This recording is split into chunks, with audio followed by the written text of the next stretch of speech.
On a cold December night in 2006, Greensboro police officers responded to a missing person report that would haunt them for years.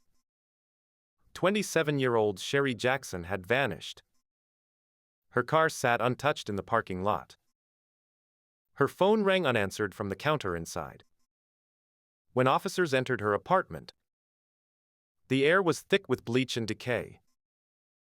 The living room was destroyed. Furniture was overturned. Dark red streaks smeared across the walls. The scene suggested a violent struggle had taken place. In the bathroom, investigators discovered the most disturbing evidence. The floor was slick with chemical cleaner. Someone had tried desperately to wash away a crime. Forensic teams sprayed luminol across the tiles and turned off the lights.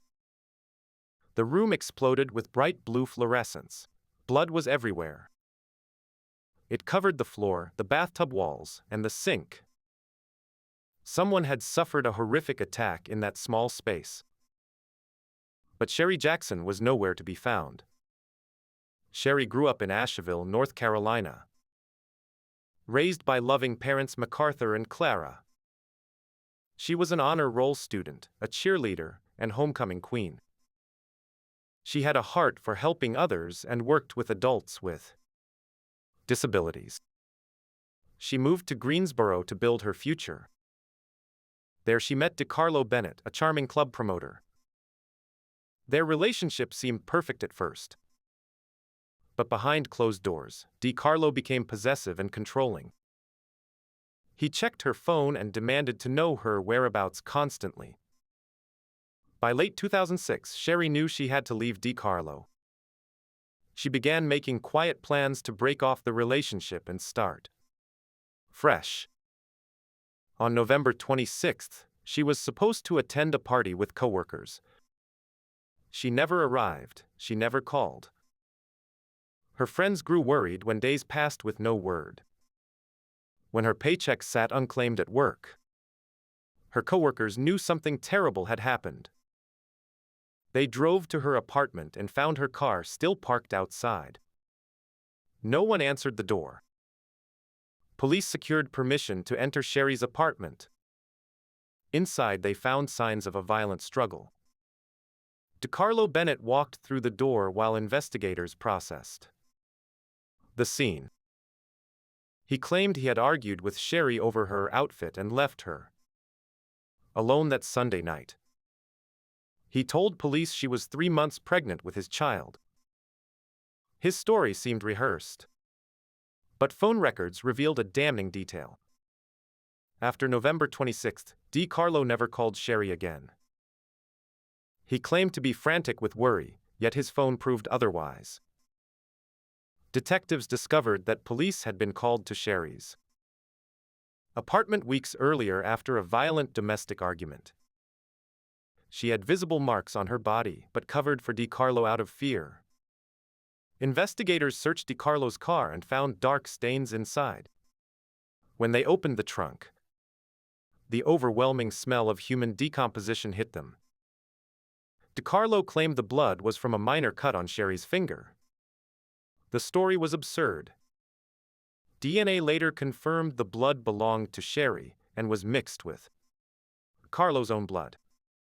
On December 14, 2006, police arrested DeCarlo Bennett for first-degree murder. But he refused to reveal where he had hidden Sherry's body. Without a body, prosecutors faced an uphill battle.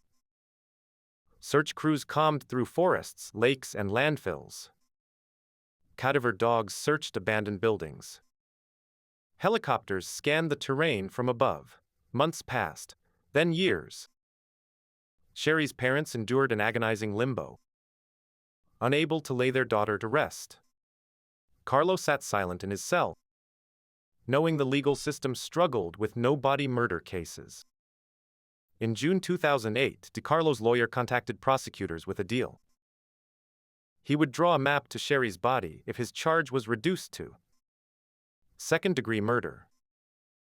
The district attorney asked Sherry's parents for their permission. With heavy hearts, they agreed. They wanted to bring their daughter home. DiCarlo sketched a map pointing to his mother's former house in Gramercy Park. But when investigators dug for 13 hours, they found nothing. DiCarlo had led them on a false trail. Detectives confronted DiCarlo, who insisted he was telling the truth. He made a chilling request: "Take me to the house. Put me in the yard, and I will show you." On June 26, 2008, a police convoy brought the shackled killer to the suburban backyard. He walked slowly to a corner, pointed his chained finger at the ground, and said she was right there. After 90 minutes of careful digging, forensic teams uncovered Sherry's remains, hidden for 578 agonizing days.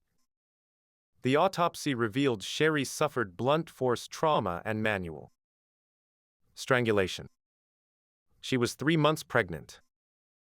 DiCarlo pleaded guilty to second-degree murder and received 13 years in prison.